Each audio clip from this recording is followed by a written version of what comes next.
All right, welcome in everyone. This meeting is a meeting of community volunteers tasked with advising council on items related to the Water Bureau and Bureau of Environmental Services.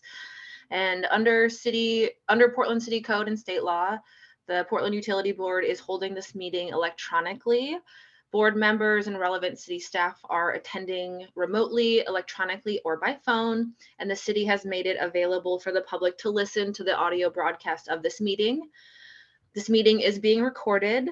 The public will have an opportunity to provide comments during the comment portion of the agenda, and you can also provide written testimony to the board by emailing utilityboard@portlandoregon.gov.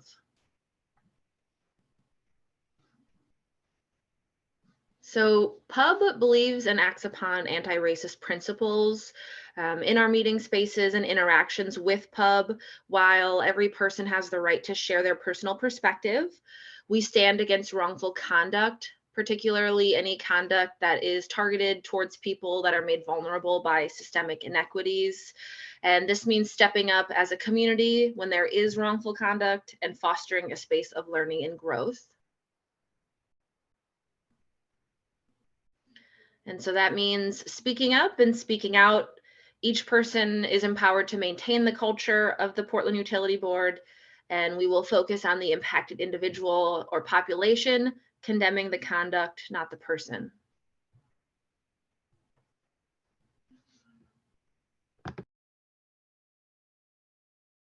All right, this is Amy Archer Masters, and I'll quickly run through the meeting guidelines.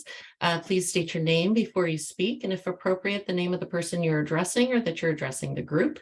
The chat box is only viewable by the host, myself, so please limit any chats to technical and logistical issues, including signing up for public comment, asking for technical assistance, or reminding us if you've been waiting to speak and have not been called on. The raise hand function is primarily used by the board. The co-host may lower your hand once you've begun speaking just to maintain the flow of conversation. During public comment periods, the public can also raise their hand and you'll be called on when appropriate. If connecting by phone, you may need to press *9 to raise your hand. Videos can be turned on when speaking if desired. It is not required. Please mute your microphone when you're not speaking. And if you're connecting by phone, press *6 to mute and unmute yourself. Public comment will be taken during the comment period early in the meeting. You can sign up through chat with myself or raise your hand during the comment period. It's also available just prior to any formal board vote after a motion has been made and seconded by board members. As mentioned, the meeting is being recorded. I'll pass it back to you, Robin. All right, so we've got two topics for today. First, we'll be hearing a brief update from BES on their engagement session with the public on the rate study. And we're going to limit this conversation to about 15 minutes for the update, as our next meeting, Thursday, April 20th, is actually going to be dedicated to this topic. And we need to ensure that enough time is spent on our main topic today, which is really finalizing this second budget letter recommendation. And then we may also do a little bit of conversating on recruitment if we have time. And so let's get started with disclosures of communications. Does anyone have a disclosure?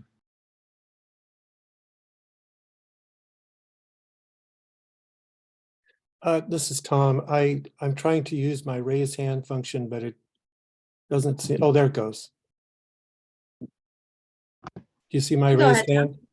We see it. Go ahead. Okay, thank you.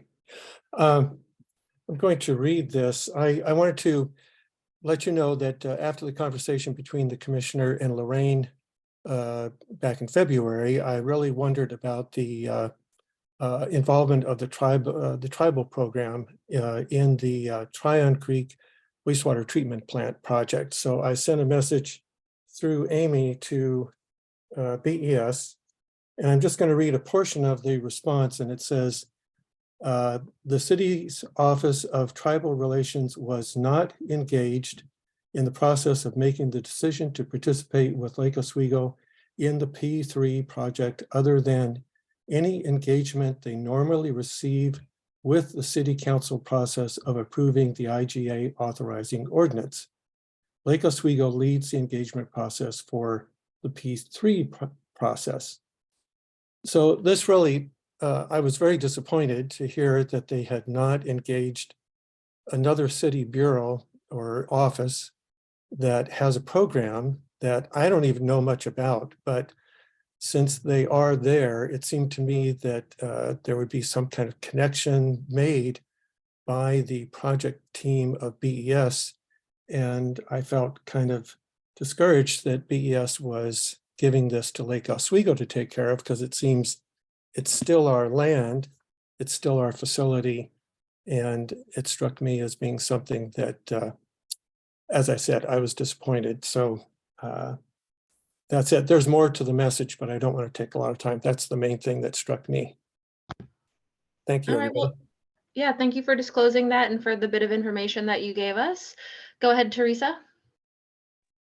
Hi, yeah, sorry for joining late. My work recently had a joint project with BES stormwater management team. So we went out to the stormwater plant and did plantings. So yeah, that's it. Thank you for that. Any final disclosures?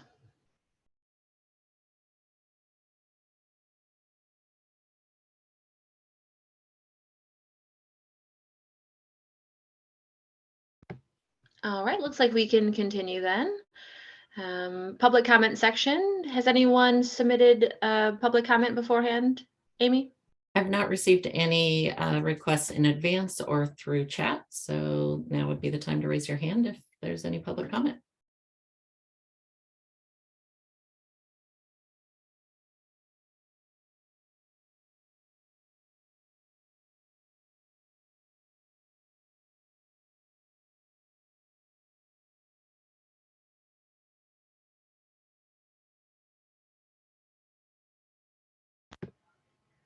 All right, I'm not seeing any hand raises in the chat section, so we will want to move on to reviewing and approving the draft minutes from both of our March meetings. We were sent both copies, so let's just take the next minute or two.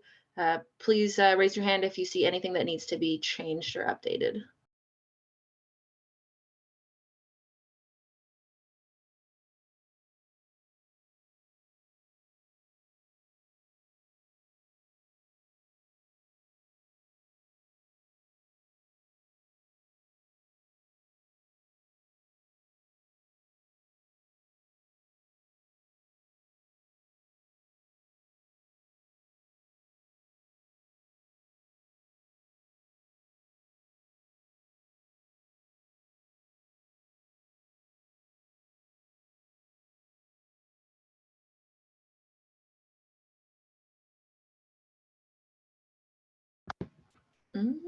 Anybody out there? Anything to update? If not, we can easily move on to our first topic.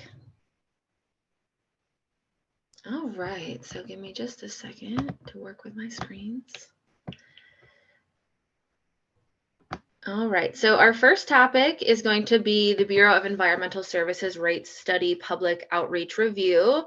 And so please welcome Anthony Martin from Financial Services and Aaron Abrams with communications from the Bureau of Environmental Services to share an update regarding their public engagement on the rate study. And if we can, let's see if we can limit this to about 15 minutes. So go ahead, speakers. Okay, great. Can you all see my screen? Just confirming. Yes, we can. Perfect. Okay, great. Hello, everyone. As Robin said, my name is Anthony Martin. Today, the goal is to do a quick briefing before the 20th of April to just talk about the rate study public outreach, a general review of the study, just as a reminder, and a little bit of what we've heard so far. So our goal is to be quick, understanding that we'll be back in front of you in just about 2 weeks. So first, it's important to talk about the desired outcomes and objectives. So in terms of the desired outcomes, our goal is to create a rate structure that recovers costs in proportion to the demand that various customers place on our system, also known as cost of service principles, considers the impacts on all Portlanders, reflects our environmental services values, is administratively feasible, addresses and considers affordability, and then removes barriers to accessing services and incentives programs. Just as a quick note, and we'll get into this more on the 20th, is this rate study is not directly related to affordability programs. Rather, the idea is how can the rate structure help that additional bit on affordability? And so the objectives are what the rate study has done, reviewing the current methodologies we have for how we charge rates, system development charges, and other fees, reviewing our Clean River Awards credit program, and then comparing BES environmental services to industry benchmarks and best practices. Just as a note, kind of the general schedule for this was in 3 phases. Phase 1 was due diligence and environmental scan. That was shared with you all several years back. We came out with an environmental scan memo as well as a environmental scan memo, as well as a utilities benchmarking memo. And then also the preliminary options report, which is the outcome of phase 2, was provided to Pub last May. We'll show this on the last slide, but all of those outcomes, all of those reports are available on the BES rate study website. We'll talk about that a little bit later. But I also show this to show that we've done that phase 1 where we look around and see how we're doing. The phase 2 is the analysis. And now we're really in that public discussion and final report phase. So with that, we're at the public discussion, the public outreach portion. With that, I'm going to turn it over to my colleague, Aaron, to talk about the outreach timeline. And then he'll go into a little bit of what we've heard so far from our public outreach. And then finally, we'll just show the different ways that folks can get involved. So Aaron, I'll turn it over to you. Okay, can you still run the slideshow? Yes. Oh, of course. Cool. Oh, great. Hi, everybody. Here, this slide is a quick breakdown of the outreach timeline and our outreach process. We're in the middle of outreach right now. Our goal is to give multiple options, give people multiple options for engagement at all levels of technical detail. So we're hosting a bunch of different options for people to get involved. An informational web page is currently up. That'll be updated regularly. We're also using our GovDelivery email system to send out updates, and people can sign up for that now. We've had quite a few people sign up for it already. Our outreach event started with technical discussions. We already held those, one on March 21st and one on March 23rd. And we're also hosting office hours and scheduling presentations to a wide range of community groups. We've scheduled or are scheduling, we're in the process of scheduling meetings with neighborhood associations, the Floating Homes community, drainage districts, Port of Portland, culturally specific organizations. And as Anthony mentioned, we're also coming back to see you all on April 20th for a deep dive discussion into our preferred alternative for the rate methodology. We're collecting and summarizing this feedback over the next few months, and we're using it to refine our proposed changes. Maybe we head to the next slide. You can see here that kind of outlines the next 3 to 5 months, including when we arrive at a proposal and then go to the process of attempting to get a council decision. So if we want to move to the next one. So what we've heard so far, we had our discussions. All in all, the discussions, the technical sessions went well. We had 29 total attendees. It spread over the 2 sessions. Participants included a mix of community members, neighborhood association reps, environmental and organizations, environmental justice representatives, as well as representatives from major stakeholders like the port and OHSU, other folks that'll be significantly impacted potentially. And then we had some business, commercial, industrial folks, representatives from big commercial and industrial customers. We got really good feedback, including some connections for community presentations in the future that we're working on connecting with now. So feedback on our specific technical questions was mixed. We had basically 2 key areas where we wanted feedback on commercial, industrial, multifamily rate changes, and then single family rate changes. And then also Clean River Awards and updating and modifying our Clean River Awards program. But feedback on our specific technical questions was mixed. Our proposed changes for the rate methodology for the commercial, industrial, multifamily customer class, I think it was hard to visualize. So we didn't hear strong opposition but we also didn't hear strong support necessarily. It was sort of a, okay, what does this mean for me? And it's hard to give an elevator pitch. You kind of have to get into what's your property, how big is it, how much impervious surface, are you a heavy sanitary user? So it was pretty tough for people to kind of get a general picture of that one. We did hear basically unanimous support for proposed changes to single-family residential rates. People seem to think that a tiered rate structure, which is what we're proposing, was a good way to go.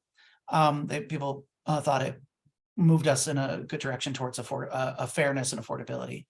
And then we also have really strong support for expanding Clean River Rewards. That's our incentive program, our stormwater incentive program, and strong support for simplifying the process, that it was more accessible to folks who maybe aren't sophisticated paperwork filler outers, like I suppose we are, and publicizing it more so that people know more about it. So like I said, we got great feedback.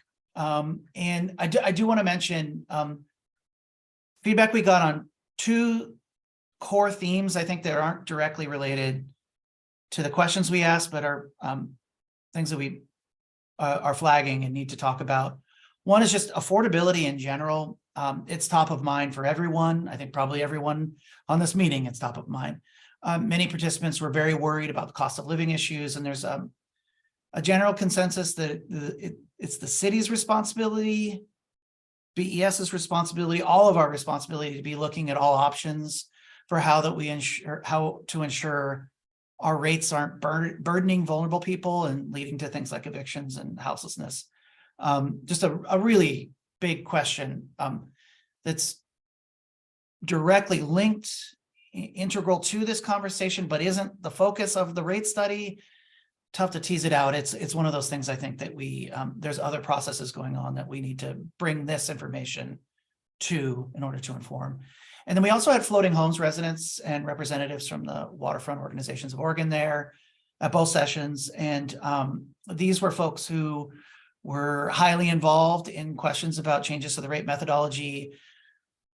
Oh boy, it seems like 6 years ago now.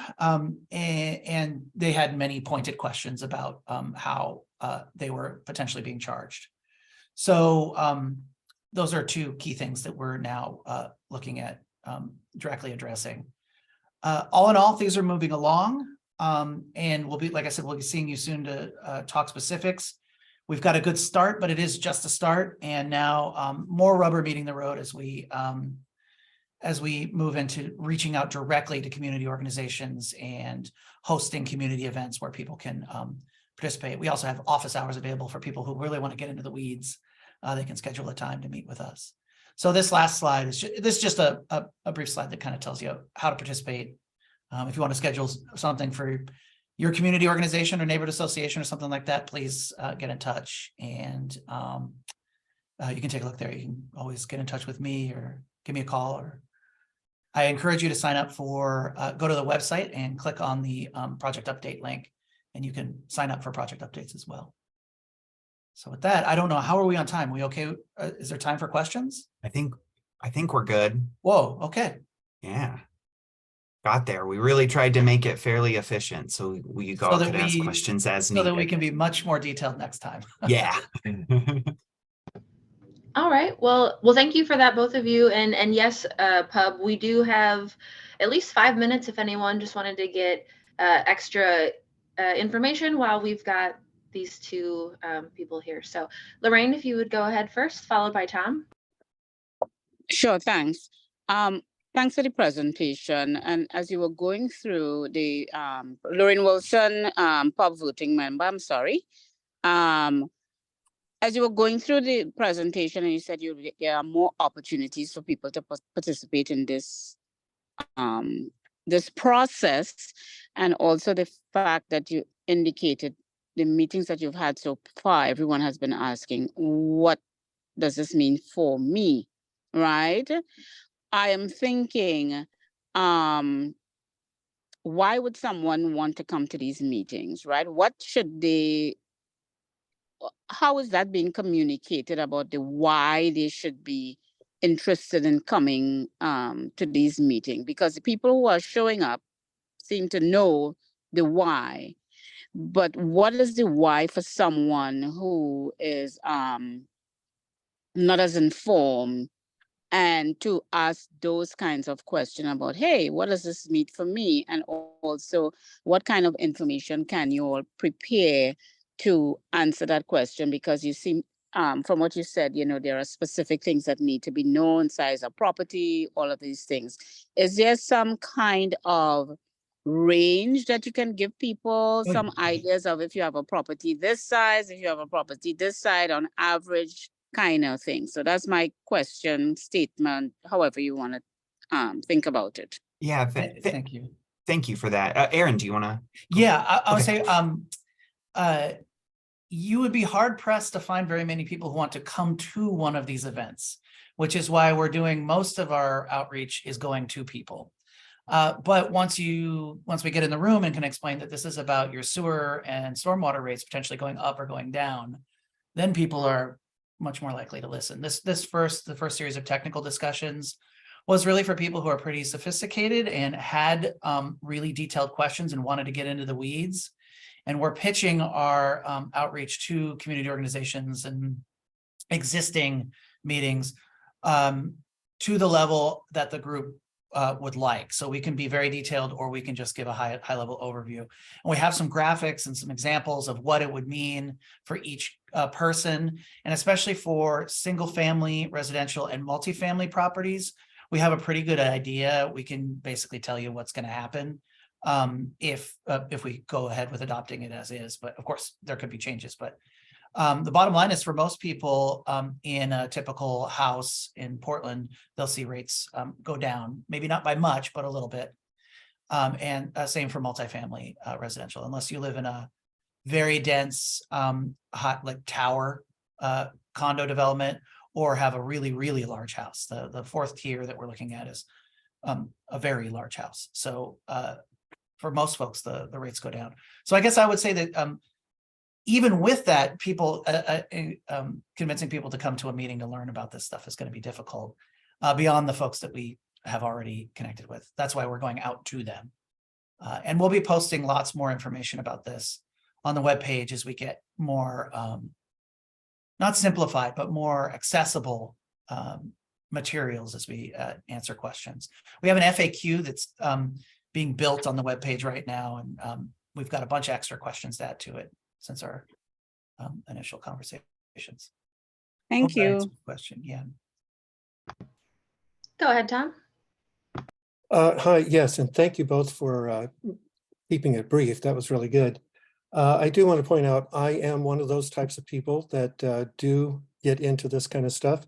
Indeed. I was at the March 21st meeting, and I do want to offer I guess a point. I did not notice that there was unanimous approval, since I did not approve of the tiered structure. I agree the tiered structure is better than what we have, but I actually have thought about this a lot and worked on it, and I think we ought to go to measuring everybody's property. So that's my thoughts I about see. that. I don't want to debate it or anything right now. We can talk about it in the I'll future. change my language around that. That's a good, That would be good. clarification. And then, so I just wanted to say that, and then also that there were some things that were brought up that I hope you'll bring to us in 2 weeks. And that is why you don't charge for gravel, because as you said, there are industry standards and best practices, and many cities charge for compacted gravel. There are probably dozens, if not scores of acres of land out there that are compacted gravel, that if we started charging for them, we would get more revenue. And it's justified, because compacted gravel, as you said at the meeting on the 21st, you're going to try and comport these rates with the Stormwater Management Manual. And if you look at the Stormwater Management Manual, compacted gravel has a runoff coefficient that's almost the same or is approaching the same as impervious area. So maybe gravel's charged a little bit less, but still charged. The other thing is that if you could look at some issues pertaining to how you determine that a single family residential property is still a single family residential property, because there's some in my neighborhood that are businesses and they're being charged the flat rate not the business rate. So explaining how you do that and how you might correct it if you're not able to get at it well. And then the other is you have a practice of not charging for properties that are being redeveloped. At least that's what I was told a while back. And I know that's what I used to do when I worked for BES. And I actually worked on the impervious area fee application or managed that program back in the late 80s. So it's been a while. Anyway, so those are some things I'd like to ask if you would look at those and come back with some attention to that in how you're looking at it. And I think I have a couple more things, but I'm going to stop now and I'll put them into a format, either questions or comments that we can get to you after this meeting. So in the next few days, Amy would send you some questions. Okay, that would be helpful. Thank you. Yeah. I was frantically typing. Thanks. Yeah, right. All of this will be in writing. Great. Okay, thanks. All right, thank you Very so much. much, Tom and Lorraine, for your input, as well as I want to thank Anthony and Aaron for coming before us.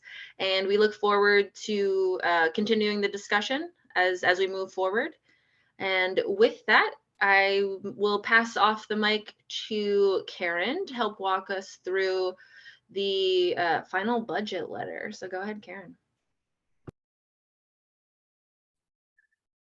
Thanks, Robin. And I think Amy is going to pull up the described letter, and I hope you all had a chance to read through it in the last couple days. I want to thank Alexis and Amy for working with me, or really for Alexis and I working with Amy, to do our darndest to look at all the verbal comments that you all had given in the last couple meetings, our talking points from the verbal testimony, questions and points that had been sent in writing to Amy, and all of those things. And Amy wielded her magic pen and worked it all into a letter, which Alexis and I then reviewed and edited and commented and moved a few things around. And again, but all with the intent of capturing at least a summary level your all thoughts with enough detail that you feel your words and your thoughts are coming through. So that's kind of the background. And it's now up to you all to let us know if we got that pretty close, if we got it right, or if there are additional, well, if there's edits, if there are additional details, or if there is something you wish to see omitted. I mean, that's another possibility, right? That shouldn't go in this letter. So my job here today is really just to get you all talking and get us to a place where we have a letter at the end that we can approve and send it on to City Council. And it looks like Robin is first out of the gate. So go ahead, Robin. Yeah, before we actually get started, I just wanted to clarify, is our understanding that this letter is going to include some of the conversation that we did in person, that you and Lorraine did in person, as well as adding upon the first budget letter? Is that what I'm to understand? I think that's one reasonable way of summarizing it. Yeah, it's building on the first letter, so it's not meant to be sort of a regurgitation, I guess, to use kind of a crude word, of what we said in the first letter. It is meant to incorporate, not necessarily word for word, but certainly the sentiments of the talking points that we delivered at the March 16th. And then kind of anything else that we think we want to get out there regarding the 23-24 budget that we want the City Council to hear from Pub. So do you want to, can I go to Lorraine, Robin, and then come back to you with comments? Or do Yeah, you want to? absolutely. Okay, Thanks so much, Karen. I just wanted to say that I read the letter and I support it. And because I'm going to sign off now, oh. I'm going to dinner. Okay. Oh, well, let's see. I don't, are we going to maintain quorum? If, yeah, I guess we have one. Yeah, we have a couple extras. So, so you, thanks, Lorraine. So, so you're signing out of the meeting now then?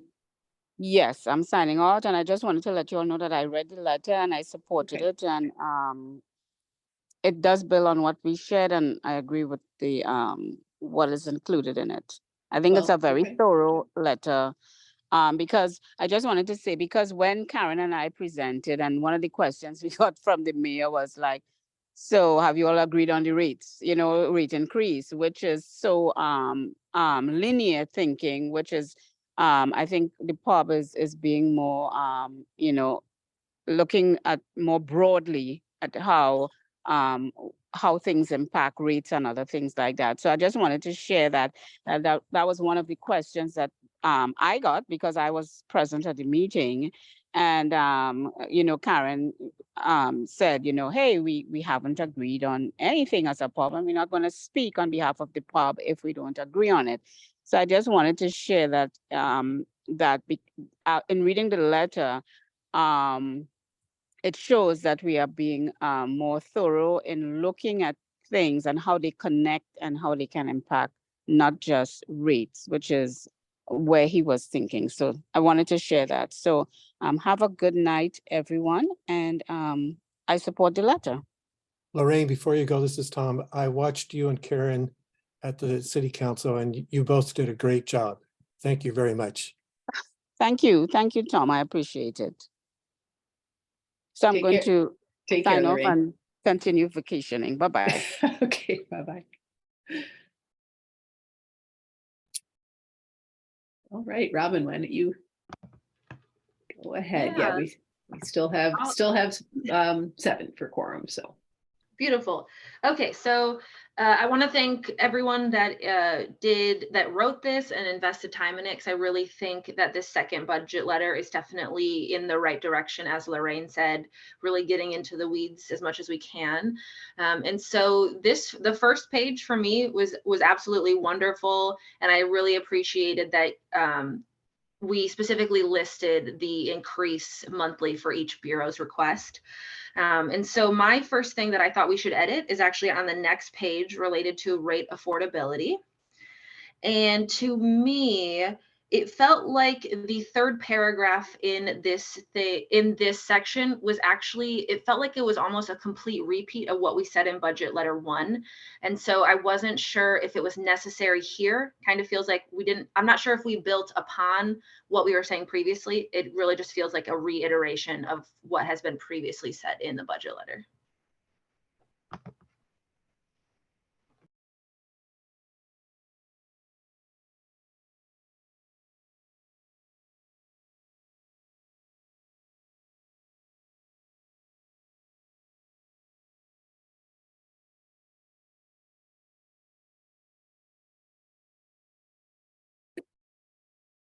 Okay, thanks, Robin. So noted. Let us stew on that for a second. And Alexis, why don't you go ahead? Yeah, thanks, Robin, for raising that. And I think that this is during our last meeting, I had kind of the same question, is if we should be re-emphasizing some of the things in our testimony in our previous letter, if those were going to be attached and included. And I think we need to figure out as a pub, like where our line is in terms of what we want to keep repeating because we think it's important enough to keep repeating. And for me, this paragraph is one of those things that, because it is so important, we might want to continue to emphasize it to council. So that's one kind of reason for keeping this, but I totally agree that we do not want this to just be our past letter. And I hope that it reads that with more detail. But this is one of those instances where I would actually support us saying it twice.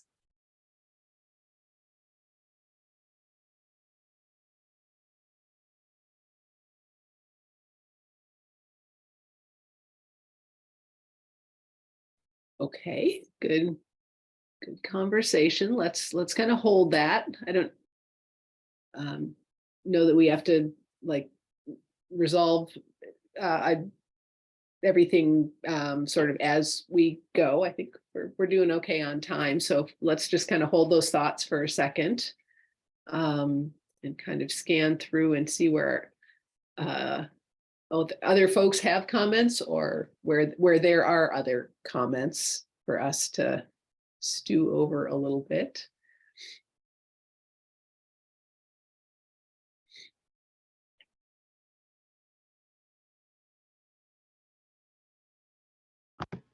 This is Robin again. Just wanted to make a comment that I really appreciated how the capital planning and infrastructure investment section was handled.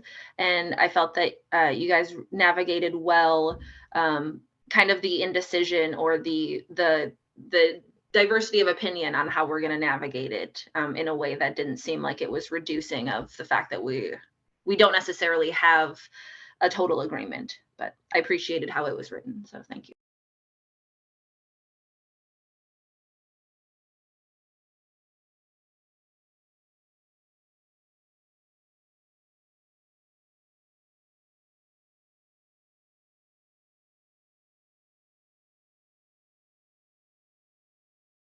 Okay, I'm gonna, oh, hey, Chris, yeah, go ahead, please, thanks. And I also want to put it, yes, I agree.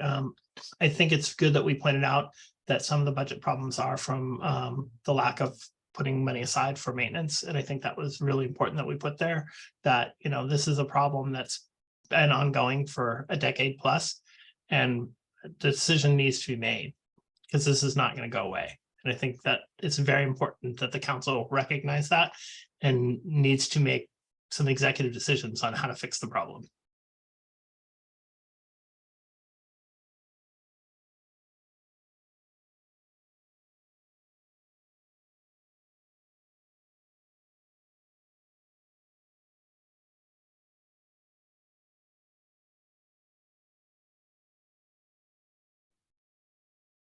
Okay, thanks, Chris.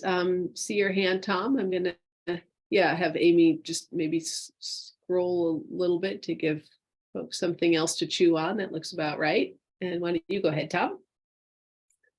Thank you. I just wanted to follow up on what Chris just said, and BES has told us that they have they're creating a fund for the Portland Harbor.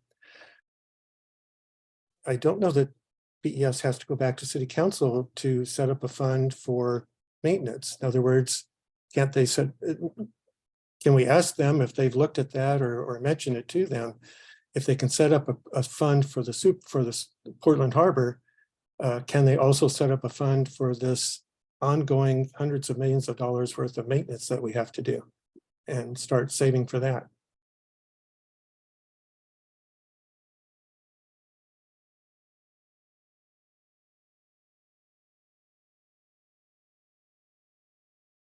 Now, Tom, might that be almost an additional or a more pointed recommendation that you might be suggesting, in addition to supporting the money set aside for Portland Harbor and sort of in general the concept of setting money aside for ongoing maintenance in the future? Are you thinking that what you just said might fit into an actual pointed recommendation that the city look at, ways and means to actually do that, set aside for maintenance, an actual fund dedicated to that? Well, I guess this is a new item, so since it's not already in the letter and we haven't really had a chance to discuss it, I would just make it as a side note.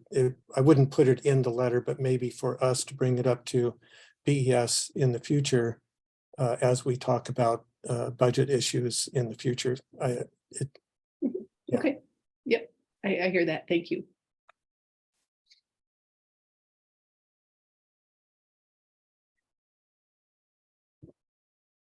Okay, folks. Do the thoughts on the section on consideration of equity and resilience and decision making? Any of the comments that we made about climate resilience particularly that you think need to be sharpened?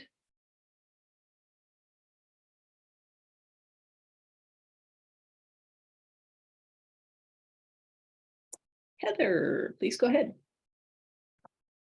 Hello, it's Heather, voting member. So I'm a little late to the game and learning about this, but it's something that I think we could potentially include in this letter. So in 2020, our city council declared Portland in a state of climate emergency. And in 2022, all of the city bureaus got together and crafted a climate emergency work plan. And in that document, it has a very clear pathway that the city is supposed to take in terms of limiting greenhouse gas emissions considerably by the year 2030. And all of the bureaus, including BES, are listed as needing to make big changes. The document itself, it's a good pathway for the city and for the bureaus, but it doesn't have a ton of detailed information what each bureau is supposed to do to contribute to this plan. But being that the city council says that we are in a climate emergency and that all the bureaus work together to make this work plan, I feel like maybe we could just mention it. We don't have to put a lot of language around it, but just maybe I'm mentioning back to, you know, how is BES planning on engaging with or mitigating in terms of this emergency work plan that the city put out? And I'm just curious if anybody else is familiar with this document.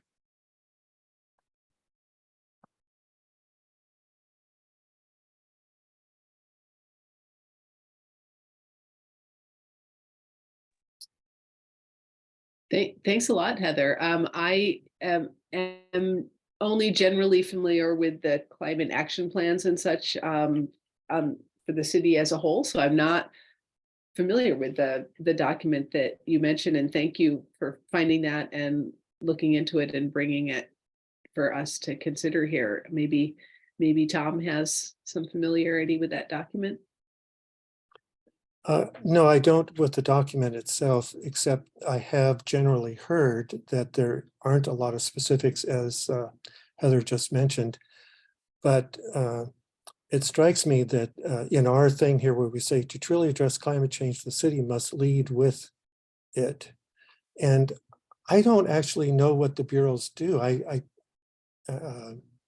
don't know what they're going to do to really get at what is being referred to as an emergency, in the sense of what, and I don't know if any of you know either. I mean, I just don't know specifics other than I met somebody from the Parks Bureau that had driving an electric car, and he said, oh, the fleet's going to change to electric as fast as they can. So that's only one thing I know from a city employee, but other than going electric with a lot of vehicles, I don't know what the bureaus are specifically doing to address climate. I mean, we've got so many infrastructure projects that there's just doing those projects has a climate impact.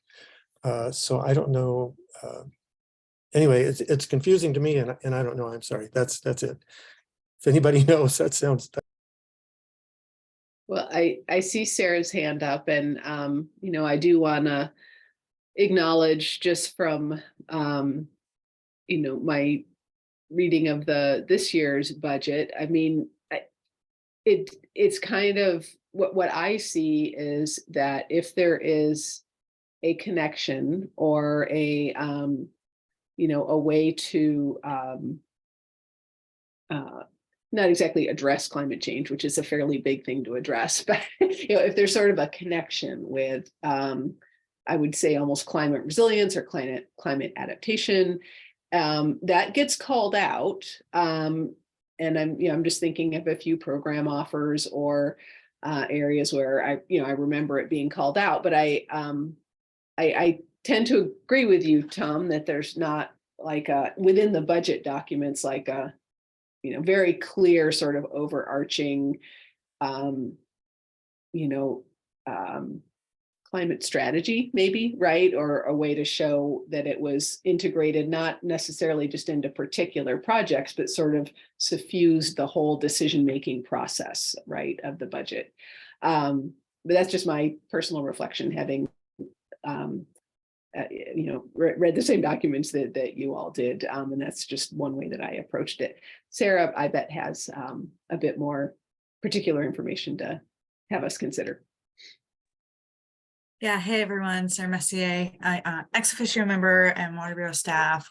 The only thing I don't have many specifics, but before I joined, I know that the Water Bureau climate change manager, Kavita Hine, came and gave a really great presentation to Pub. And so I just wanted to remind everyone that I don't know what meeting it was. I'm trying to find it on the Pub website right now, but I'm sure Amy can dig it up for us and send it out. But I just want to remind folks that at least the Water Bureau has presented our climate change work fairly recently, within the past few years. And that was a really great overview of the work that we are doing to meet our climate commitments from both the city and what we want to do as a bureau as well.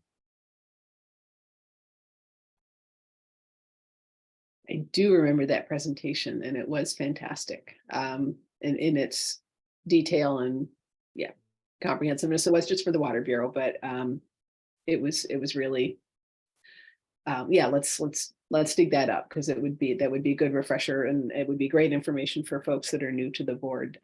It was definitely during pandemic times, because I remember it was a remote presentation, not an in-person one. But yeah, I'll find those materials and send it out to everybody. Thanks for that, Amy. Okay, great comments, and let's take a kind of keep moving and just make sure we at least make it through the whole letter, and then we can circle back and see how we want to address some of these comments. So we had our section on workforce equity that we called out. I think this is probably one of those sections, to your point earlier, Robin, that we're not necessarily saying anything new here. I think we do make a few references to particular projects, subpar working condition projects that we support, budget investment in, and the additional positions that Water Bureau presented some detail to us about, but it's not. There's probably not a whole lot of new stuff here, but what are your thoughts on that, Robin? Yeah, I actually just wanted to say that I appreciated, it kind of felt like we successfully put some pointed language in here, and previously it has very much felt like the bureaus have leaned into like mentorship programs for BIPOC staff, but not necessarily, at least bringing to us the conversation that addresses like microaggressions in the workplace, and understanding that we can mentor our BIPOC staff, but we also need to be mentoring all of our white staff to make sure that we're not creating an environment that is causing extra harm. And so I'm glad that we specifically stated white supremacy. I'm glad that we specifically mentioned racial microaggressions, and that it's a double-edged sword, and we can't just be focusing on one side of it. So I really appreciate how this section was written.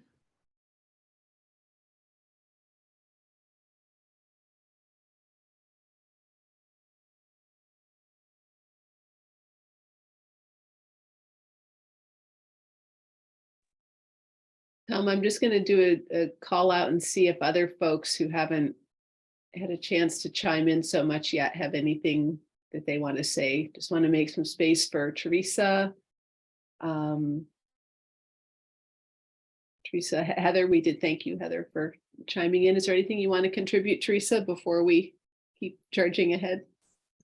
No, I'm just really glad to see that there's at least a sentence down there that supports improving workplace conditions for especially the people at the plants.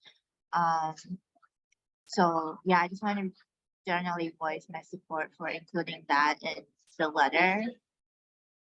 And also, I think Robin raised a good point, is we've been focusing on mentorship for BIPOC staff, but mentorship for white staff to make the changes is also just as important. So thank you, Robin.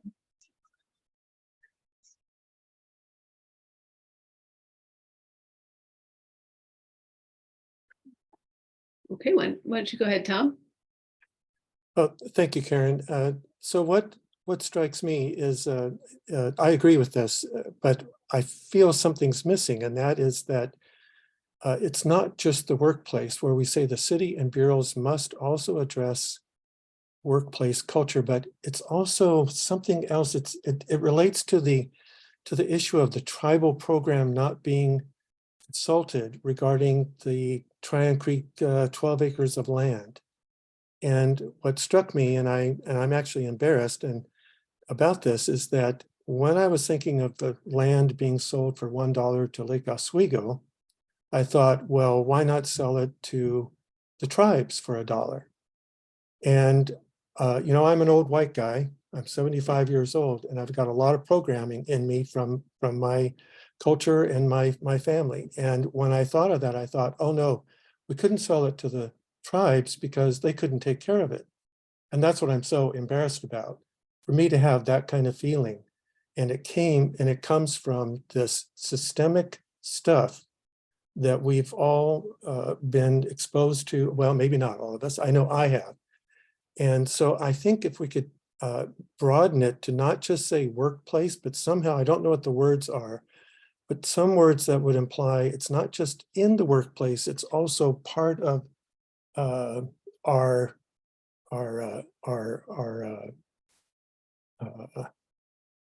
bureaus, the cities and the bureaus. Are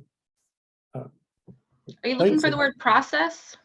Process maybe, yeah. Something that includes not only people that are in the workplace, but people that get affected by things that we do. So for instance, since there was no response or whatever, as it relates to the tribal program, whatever they did or didn't do, any one of us cannot say anything about it because we don't know. I don't know, and I got an answer from BES.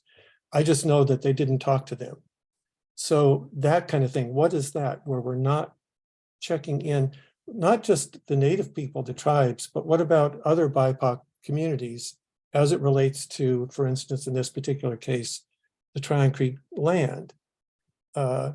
Is there something? And what struck me, I saw in the paper today that, the cherry blossoms are blooming along the waterfront.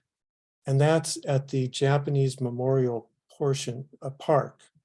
So that park was dedicated to, I guess, atone for how the Japanese Americans were treated during World War II.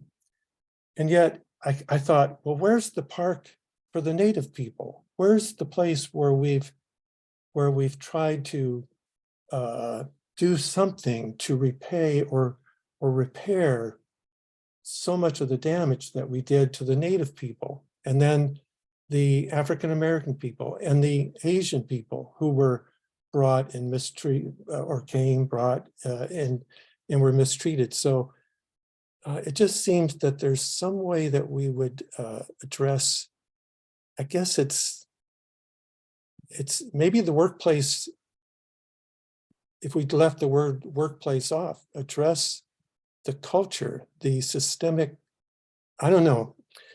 I don't know how to phrase it, but it's something that is really striking me, that I feel so embarrassed about having these feelings and knowing that I am part of the problem.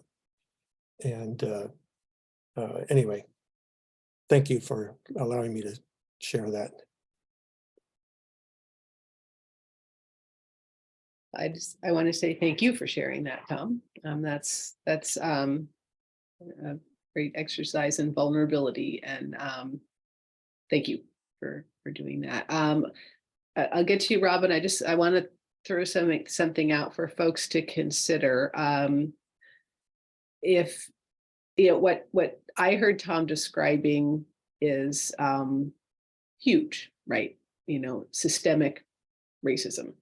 And, and if we want to use sort of a catch-all phrase, but I think overutilized and not specific enough, of environmental justice.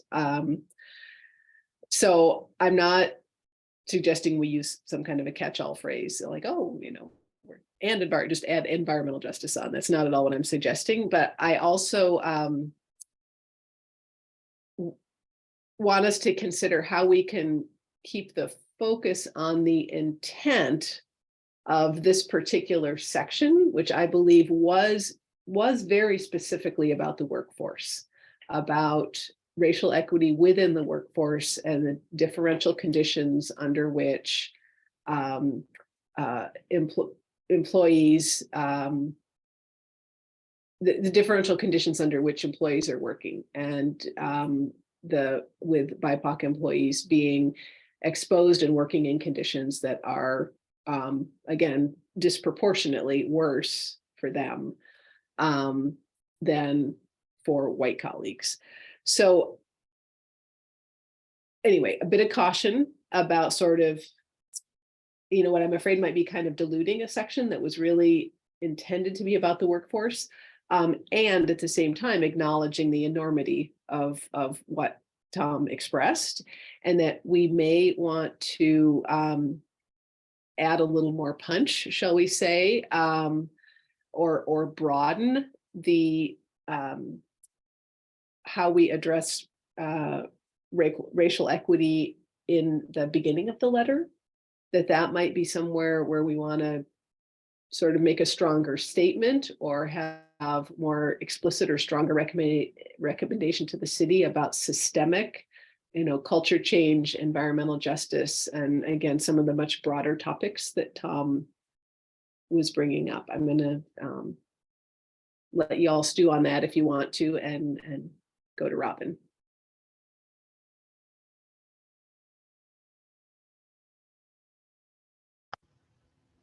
Yeah, I actually just wanted to echo what Karen had said.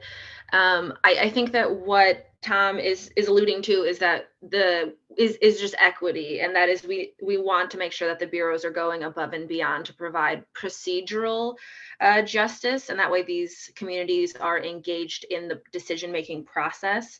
And I think it would be powerful to discuss it, possibly in a different part of the letter, because I do value what has been mentioned, and having this specific section really focus on in the workplace rather than engagement with the public, which is definitely something that we engage with, but it definitely feels like if we're going to mention that, it might be more powerful to mention it somewhere else in the letter.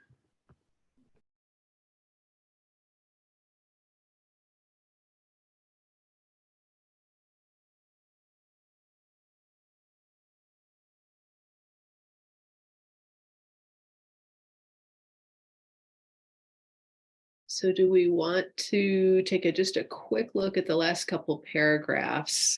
Because I do want to check in with the board, especially on a couple things. And I'm not saying we're not going to come back to those huge topics that we were just talking about. I want to draw folks' attention to the lead hazard reduction program, and this again is a restatement of stuff we've already said, and we say it right at the beginning, as we stated in our prior letter. The reason that Alexis and I and Amy kind of wanted to include that again was well, for a couple of reasons, because Julia, who has been the champion of lead hazard reduction and focus on that, hasn't really been able to participate very much in this process, mostly the last few weeks because of her job. And I heard pretty loud and clear that that was an issue when we did our first budget letter, that she had said, yeah, I think we need to say this again, and particularly because this really is about funding for next year when the lead hazard reduction program is going to go away. So, I mean, it's really, anyway, I think this might be in the category of maybe we should repeat it again just to make sure that they know where we stand on it. So that's all I wanted to say about that, just for your consideration. But more about the last paragraph there, that is, oh, sorry, not the last paragraph, because there's the charter reform. So I'll highlight a couple things. I'm going to jump to the charter reform and just say you may or may not anyway, care about the order of this. But we were thinking that the references, there were a couple of references in different kinds of comments about charter reform. And there were some that were sort of particular to climate resilience, and some that were more general about not in, recommending that the city not invest huge resources into setting a whole lot of things into stone now, but wait until the new council is in place in a year and a half or so. So anyway, we kind of moved those together, anything that had to do with charter reform. So if people have an opinion about that, love to hear it. If you think it's fine, that's great. But I just wanted to give some context there. The last thing that I really do want to hear from folks about, because this is brand new, and Lorraine made an allusion to it before she left. She said, we got a couple of questions at the verbal testimony from, I think it was Commissioner Gonzalez as well as the mayor. And they had asked Pub.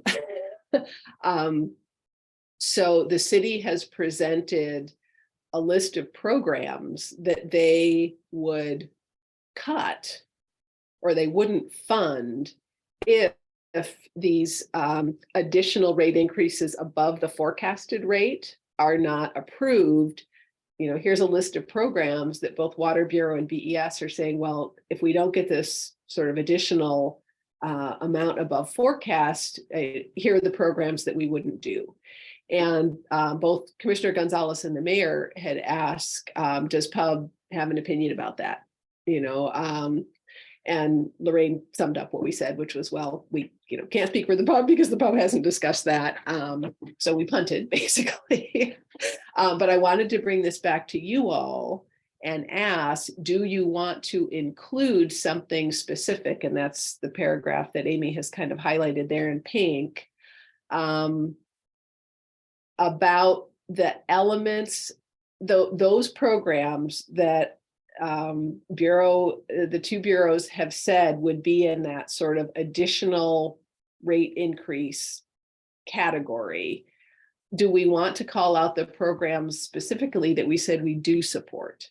So, we're not so much saying we support the rate increase or we support the higher than forecast rate increase, but we have said, and it's on the record elsewhere too, that we do support these programs, being RAMP, being set aside for Portland Harbor, and the additional hires, the limited duration hires in the Portland Water Bureau to help expand BIPOC representation in the workforce. So anyway, lots to chew on there, but thoughts from you all, and then we'll circle back and wrap up how we want to resolve these comments. Let's see, Chris and then Robin. Robin was actually first. I can wait. I've been commenting a lot, so I'd actually prefer if Chris would go first. Okay.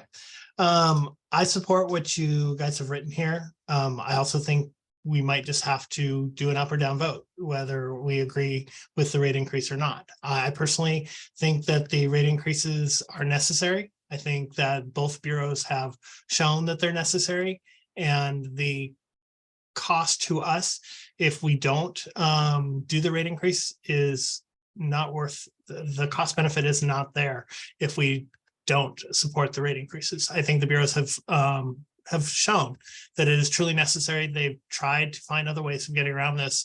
And if we don't approve it and the council doesn't approve it, the cost will be not what we want to pay.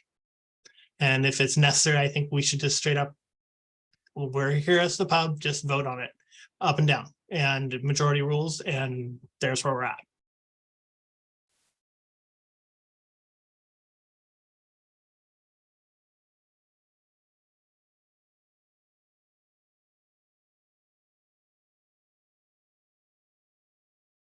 Robin, do you want to go ahead? Yeah, I just wasn't sure if we wanted any response to what Chris had said, because mine was about the charter reform section. Well, why don't we, yeah, I think we're gonna need to go back and resolve all of these in the next few minutes here. So why don't you go ahead with your comment, and then we'll see what we can do to resolve them. Of course. All right. So the first paragraph of the charter reform opportunities and concerns, it feels like the last three sentences should be rearranged. The third and the fifth sentence almost feel like they're saying the same thing, and that we could combine them and just reorganize however we want to write those last three sentences. Okay. Yeah, maybe for some of these, we might be able to do the same thing we did before, although the time frame is shorter and you don't get to vote, so you'd have to, anyway, I'm just thinking for more sort of wording, editorial, like getting rid of redundancies. If folks wanted to designate, one person to work with Amy, or, two would be okay, but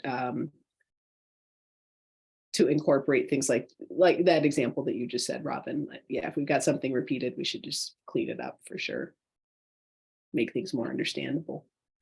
Well, let's go back and see if we can knock off any kind of easier ones. Like some of these redundant, quote unquote, not redundancy or sort of repeated paragraphs and stuff. I'm going to go back to Robin, and especially for that first paragraph, which was about affordability.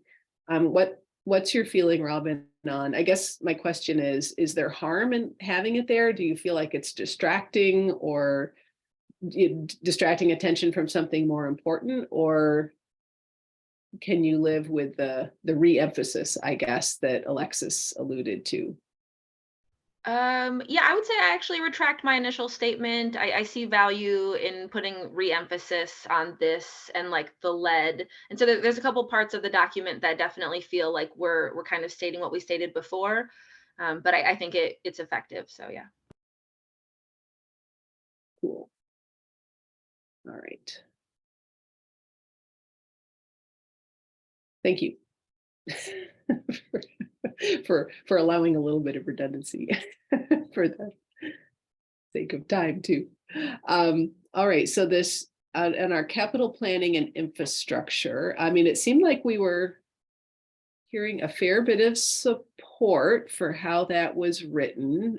Tom had said we don't need to have a recommendation about a fund, so maybe we can scan down and see what other comments we had here. Oh, okay, actually, so maybe we don't have anything to resolve in that section. Okay, that's cool. So on the how or if we want to call out climate reports. Let's see.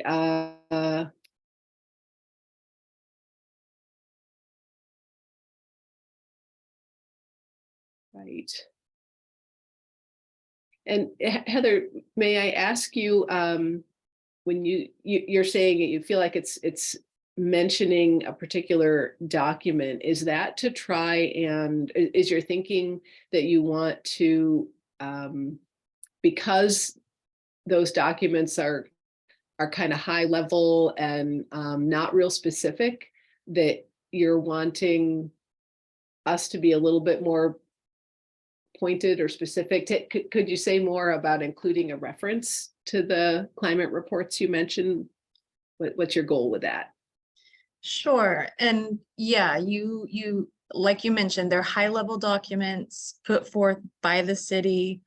I just emailed Amy the link to Oh, the cool. website, Okay. just in case, we as a whole pub need to get a little more acquainted with it. Okay.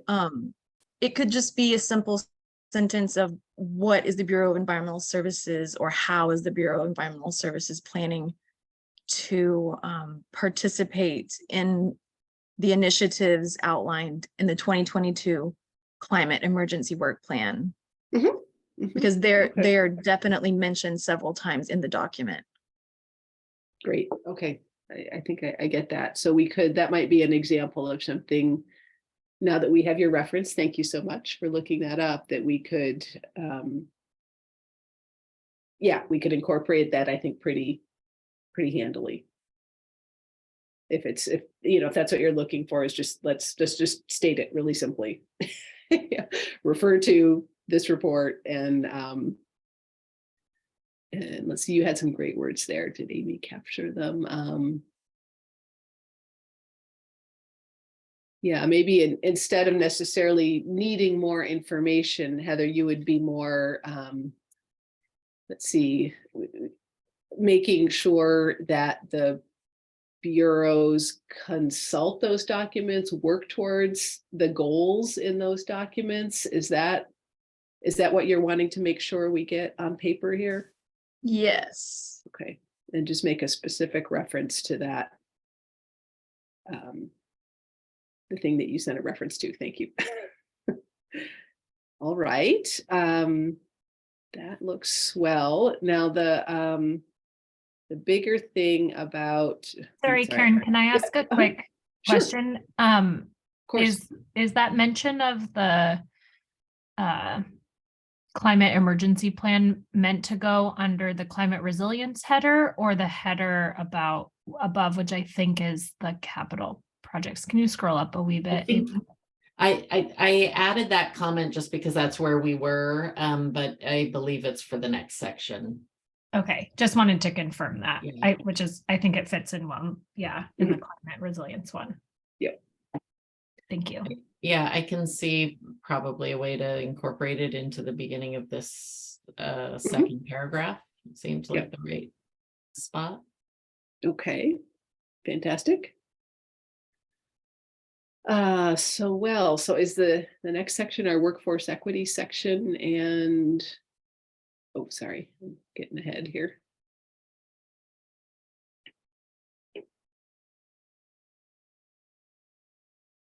Yeah, so this is the two big topics we have left here are reference to broader environmental justice, racial equity within all systems of Portland city government, or at least City of Portland Bureau policies. And then the big thing is, what do we want to say about the rates? So keeping an eye on time, let's take about 5 minutes to think about how we want to address the sort of bigger picture racial equity issues in this letter, and that'll give us about 10 minutes to. And I can scroll back up towards, I think you had suggested somewhere in the top. Right. So I think we.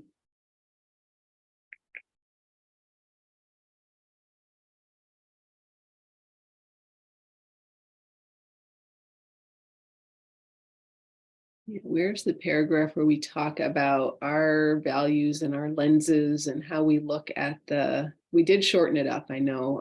Yeah, I think we cut out some of the section that used to talk some about the racial equity to try to clean up this Yeah. first page.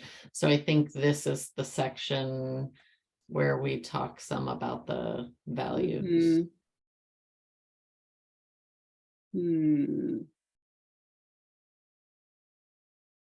I guess we did.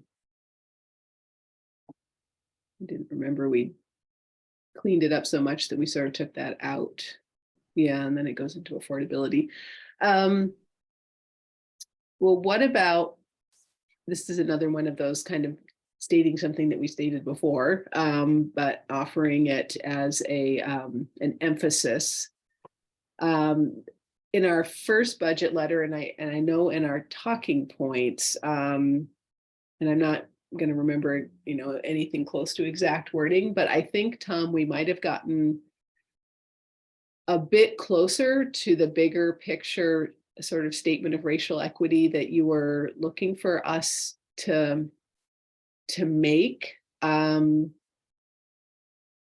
you think Tom, do you think we could just go back and basically sort of pull some of that language from our first budget letter that speaks more broadly to Pub's values on racial equity, and using that to the best of our abilities as a lens, another overused term, but through which we make our sort of budget recommendation, prioritizations, and decisions. Yeah, I think that would work, because that would be more of an umbrella. Yeah. statement. And then what we have down regarding the workplace then fits within that. So yeah, I think that would be good.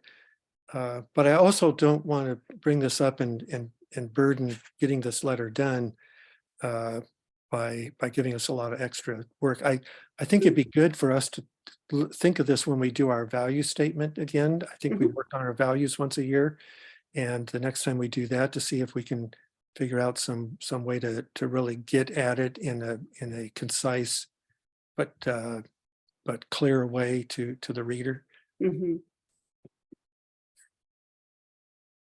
Yeah, I think always work in progress. What are you thinking, Robin? I was going to say, based on the current structure of the letter, I don't necessarily know. It feels like we would have to add an entire paragraph in here, and that procedural justice is very much aligned with our values and our previously stated values in our lenses. And so in this instance, I actually would not want to specifically add anything. I like that we are being very direct about workforce specific equity.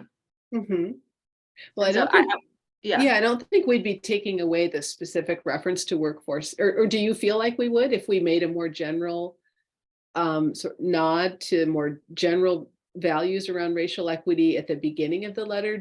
Does that feel, Robin, like we'd be detracting from the emphasis on workforce equity later?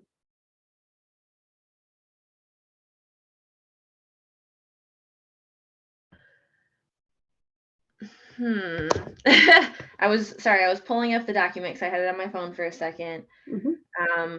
But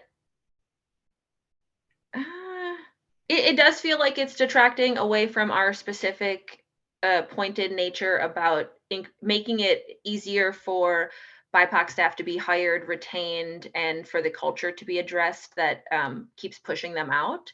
I think it's important to remain focused on that. There's always value in adding commentary on procedural justice. I'm just not sure if it's necessary, because this letter feels very straight to the point, and it feels like we would have to absolutely add an entire extra paragraph just to wrap this in. Yeah. Well, what about if we did something, and again, kind of punted and said, as we stated in our previous letter, right? As we stated in our first letter, values around racial equity within the city of Portland. It looks like Teresa might have something more eloquent than what I'm about to babble about. Teresa, please go ahead. I'm not sure about eloquent, but I just feel like a lot of what we're already saying in this letter is basically implying the need for procedural justice. Like basically what we're saying in the report and a lot of, the paragraph down there Mhm. is touching on it. So I don't really see Okay, the need okay. for a whole nother paragraph. Okay, If we want to be more explicit, we can add like maybe a sentence, but I don't see it as necessary. Yeah, that's just Okay. my thought. Sorry. okay. No, don't, no, that's wonderful. Thank you. Thank you for speaking up. So let me turn back to Tom. Tom, I heard you say maybe you don't necessarily want to get into another a big time sink with more letter editing. Could you, with those very important points you brought up, do you think you could hold that thought until we look to our next review of the values as we're like putting together our work plan for, I guess I'm just asking, can you hold that thought? And Yes. we won't I'll necessarily, just get right to it. work it Yes. into the budget letter. Okay. I'm good with holding that thought, and let's do it at another time.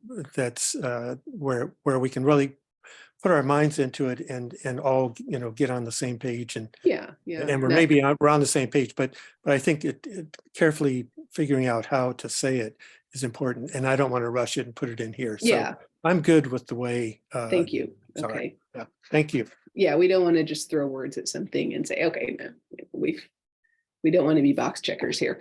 Okay, so in our last few minutes, thanks all for those talking through that with me amongst ourselves here. That was really helpful. Okay, so our last big ticket item, I think, is how much, if any, how much do we want to say about the rate increase itself? So what Alexis and Amy and I proposed is that we call out specifically the things that we say we support. Doesn't mean we don't support other things. We just want to particularly call out the things that we support. Chris, I'm hearing from you, you don't want to put words in your mouth, but you'd like something more stated more explicitly. So can you say more about what you recommend we put in this letter? I would put in just, do we recommend the rate increase or not? Just point blank. That's what they want. The council wants to know. Do we support the rate increases? And I think us punting around this causes more problems. We need to make a decision, and that means we can take a vote. And if the majority of us say, yes, we support the rate increase, be done with it. But be aware of the consequences of the vote. If we say no, that's going to have a strong influence on the council, and then be aware of what's going to be cut, because they've already told us. We can't pretend like that we haven't been told. So if we say no, we don't support the rate increases, and then the council doesn't support the rate increases, and those projects, those programs will be cut. And I think that's why we're here. We need to make a recommendation to the council. And I'm sorry, I'm an accountant, so I'm very point blank, at a certain point, we just need to cut bait and say, this is what we believe and this is what we don't believe. And I believe strongly that we should say yes to this.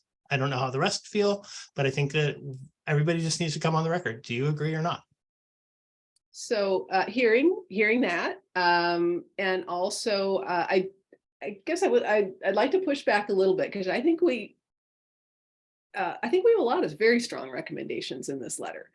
And I want to acknowledge what Lorraine said at the beginning before she had to leave us about, and I'm not going to have the words that she had again as eloquently, but she stated something about nuance, that the pub doesn't look at it as a yes or no, or this sort of dichotomy of it's all this and none of this, and that she appreciated and liked how the letter was written in reflecting that it's not so simple as a yes or no. There are trade-offs. And so I just want to make sure that we're not forcing ourselves into a thumbs up or thumb down, because I'm I'm not hearing, no one asked us at the rate or at the work session if we supported the rate increase or not. What they asked was, of the programs that the bureaus said that they would cut, if they don't have, again, and it was that additional above the forecasted rate increase. Do you have any opinion about those programs? So that was the question that was asked to us. And that was the question that I was suggesting that we take a crack at answering. We don't have to, but to Chris's point, why are we here if we're not going to provide, right, some statements that are substantive? So stew on that for a second. What have you got, Tom? I really like the way Chris puts things. And I like to get to the point as well. And so I will. To me, I support all these things. I support everything that we've got in this letter that relates to projects that I've got a different opinion about how they should be done. I support the Tryon Creek project. I support the AMI. I think we should do those things. My thing has been, I think the timing is off, especially on the automated meters. Again, I'm not opposed to the idea of automated meters. I think we're going to get some benefits out of those, but $92 million over the next 5 years for the automated meters, to me, is something that we could postpone. The bureaus, and I respect both directors for saying how critical these various issues are that they're dealing with. But to me, the bureaus are collecting their money right now. They're reading meters. They're doing what they've been doing for 50 or however many years it's been since they've had meters. So if we don't get this meter project, we're not going to fall apart and we're not going to lose a bunch of money. So again, I'm not opposed to the meters. I'm opposed to the timing. And yes, it's going to cost more money because things always cost more money when you do them later, because inflation happens even when we hardly had any inflation. There was still things were costing more money. So that's just the number one item to me, is the automated meters. And to me, if they could save $92 million, is that enough that they don't have to have the 2%? I'll bet it is. And is that enough that it might even affect the budget increase they had? I don't know, but I would hope it would. But I just cannot get my head around thinking that it's a critical project. It's just, to me, it's just not. And it's not like sewers falling apart and, main lines breaking and stuff like that, that we have to really have the money there and pay attention to. So anyway, that's just my thought. Again, I'm not opposed to the meters. I'm just opposed to the timing. Let's postpone it for 5 years. Just take it right off the shelf and put it aside for 5 years. And let us spend all that tons of money that we're going to have to spend on the filtration plant and the STEP and all that other stuff. Thank you. Yeah. So no, thanks, Tom. I think, we're kind of circling back to the debate, and it's a good debate that we had at the last couple of meetings. And I see your hand, Sarah. I just want to kind of bring us back to this letter. What we say in this letter, and how I guess what I want to put it to you all this way is, so, I mean, we all know that we need to make a decision today about this letter. I mean, for this letter to be relevant and to be considered in further budget processes, for PUB to be heard, we got to get it done today, with maybe a few more edits that Amy and another person could help with. And it's 5:01. Okay, so so there's that. Why don't you go ahead, Sarah? Again, I mean, I just want to leave it to you all. Where do you want to go next with this? Because it really is up to all of us how we reach a decision, how we spend our time, and how much past 5 o'clock we're willing to go. So you go ahead, Sarah. Yeah, hey everyone, Sarah Messier, Water Bureau staff. I do have to run after this comment, but I just wanted to point out with AMI, you know, it is a workforce equity issue as well. Our meter readers are some of the hardest working people in our bureau. They are out walking multiple miles a day in all weather. When we're talking about climate change, like they are out during the heat dome, they are out when it's snowing. If the pub really does want to support some of our like lowest hierarchy workers in the bureau, and we're talking about really field staff here, AMI can help with that. It's a way that will make the work environment for our meter readers better, so that they're not having to go out and walk all these routes and things like that. And I know Joe has more experience with this than I do, but I just wanted to put that out there, that if you do want to support workforce equity, AMI is one of the ways that we can do that.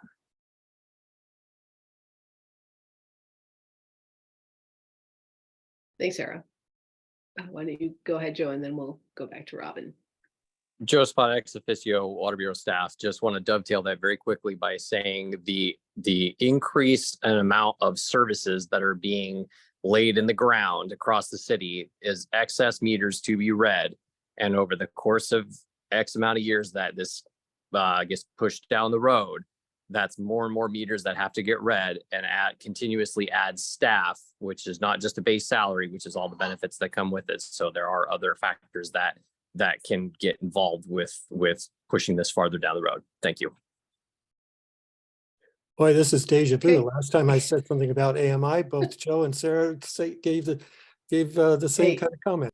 Hey, Tom. Yeah, so I just want to clarify here, we are really, the use of our time today is probably not best spent debating a particular project. I think what we need to get to some kind of collective resolution is what do we want to say in this letter, if anything, in addition to what's already been said. And this is Amy. Since we're running overtime, we've had a few people have to drop off. So we have exactly 6 left, which is what you need for a quorum. So if you're going to approve a final version of a letter, it will require everybody who's still here. So Okay. Wanted to flag that as well. Thank you. If anybody needs to leave, let us know, because we really need to vote on the letter before you leave. I can stay for like 5 or 10 minutes tops. Okay. But I Okay, cannot stay great. that long. And I just want to express support for, can you scroll up a little bit again, Amy? I'm sorry. I just want to express support for what is written here, and including it in the letter. I mean, just listening to us, I think that what this makes clear, and why I would encourage that we keep it in, is because it makes very clear some areas where we do, I believe, have agreement on the rate increase that is necessary to fund these aspects. And I think that it's important that City Council hears us say that, even if we do not have consensus on some of these other areas. Okay. Thanks, Alexis, and thanks for the time deadline too. That's helpful. What have you got, Robin?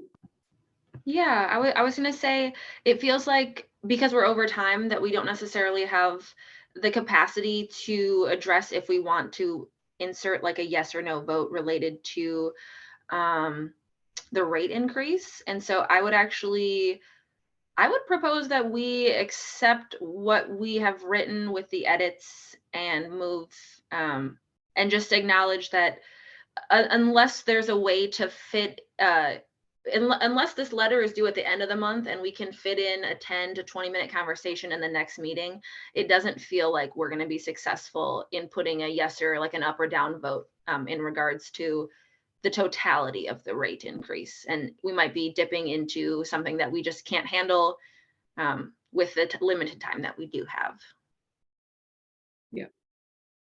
I like that. I see your hand, Joe. I want to just throw one more thing out there for folks too, that this is our last opportunity to comment as a pub in writing, but there is also the rate hearing. And there's absolutely no reason that we couldn't, put together a testimony of some sort for the rate hearing that might be right. We sent you our letter back a month ago, and we want to add one more thing for you to consider, right? So just know that. Why don't you go ahead, Joe, and then I'm actually going to ask Robin if she would like to make a motion.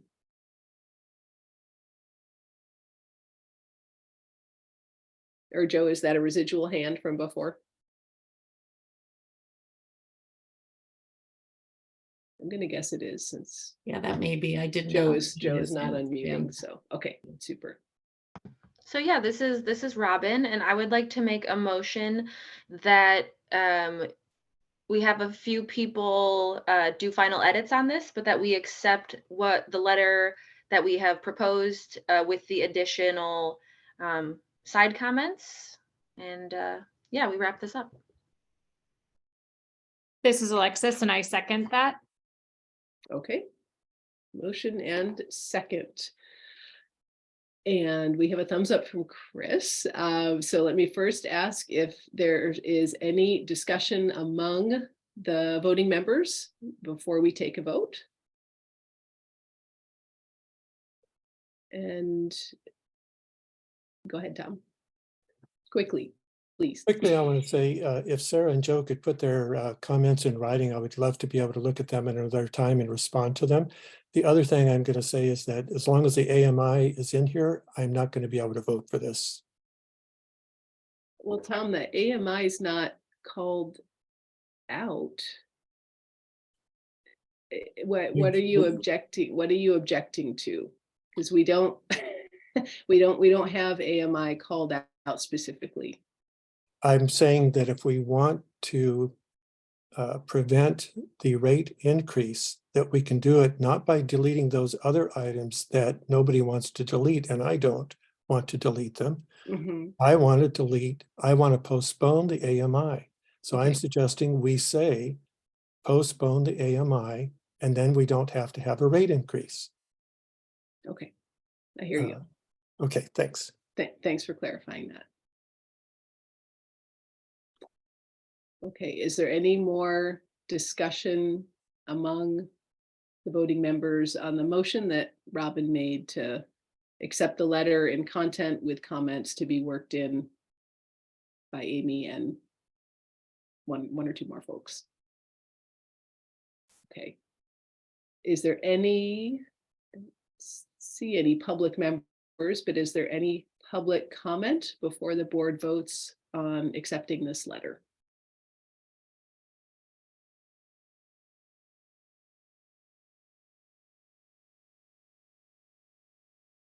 All right, let's call the question. I will vote first. Karen Williams, I vote yes. This is Robin Castro. I vote yes. This is Chris Richard. I vote yes. Oh, is it me? This is Tom Lipton. This is Tom Lipton. I vote yes. Go ahead, Tom. This is Tom Lipton. I vote no. This is Alexis Rife. I vote yes. This is Teresa Huang. I vote yes. All right, that is all our voting members. Motion does pass with one no vote. Thanks all for working through that. That was tough, but we did it. And I appreciate everyone's engagement and contributions. All your contributions are here. Anyway, that's not exactly what I meant. What I meant was you have all influenced and contributed to our final product. That's what I meant to say. All right, well, thank you, everyone. I'm gonna Any volunteers, if anybody wants to help, otherwise you're just delegating it to staff. I volunteer, Amy. Okay. Yeah, I can help as well if two people are helpful. Okay, great. I will connect with you both. Good catch, Amy. All right, thanks a million, everyone. Any other items for the good of the order before we adjourn? All right. Thanks, everybody. Okay, take care. Have a fine evening, everyone. We'll see you in a couple.